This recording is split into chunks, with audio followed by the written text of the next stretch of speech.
Next thing I want to talk to you about is lubrication. We have a few different lubricants, but they're all easily 50 times lubricity grease. It's a spray, aerosol spray. You're going to be able to put it on thinner, but everybody is used to either Old Bull or clear grease, and I'm going to put this on a lubricity machine and show you the difference. Now, when it comes to a grease, 90% of it is just fillers. Take this grease, put it on here. There's only 10% of this is anti-wear packages.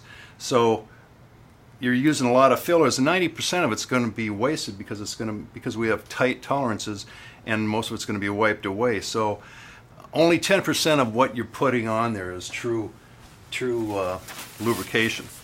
So what I'm going to demonstrate here, even with that, it's a poor lubricant. I put on a lot, and you're going to be able to see as soon as, with the tight tolerances we have, I put it on there, it's already split. So it split most of your fillers away. So it's leaving a little bit to be desired, since there's only really 10% anti-wear packages. Okay, so I'm going to put a little bit of pressure on this. I want you to take a look at this torque wrench. Now you're hearing the chatter there at that weight. And I'm binding it up at this. I couldn't see it, but I'm guessing it was somewhere around the 35-45 pounds. So at that point, now I've had chatter, I'm getting galling, and it actually bound up at that 40-45 pounds of pressure.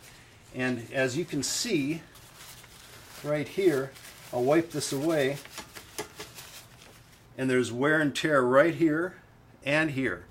At this point, if that's your tool, and that was your ejector pins, your slides, whatever, that tool is wrecked. You're going to have to take it off, and you're going to have to actually fix those pieces of the mold. So this is Lube 2000, and it's a pure lubricant. I spray it onto what's already been galled up and bound up,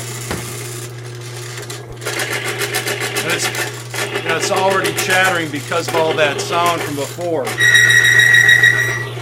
You can see that pressure. That's after it's already beat up. This is 100% pure lubrication.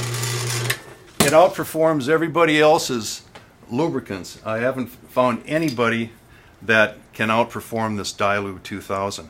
It's a thin spray rather than that thick grease. You can see it. So that's 100% pure lubrication.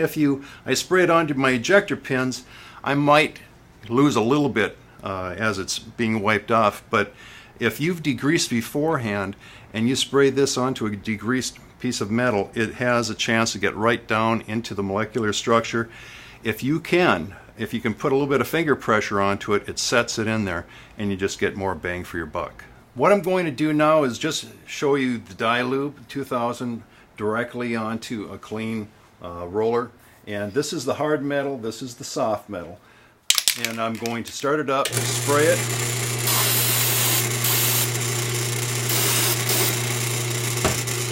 Now, there's no wear and tear on this at all. This is just starting from scratch. But if you would see, if you come in close, you can see that just like with a regular grease, it still splits it, but it's a real thin layer of lubricant. I'm going to start it up again.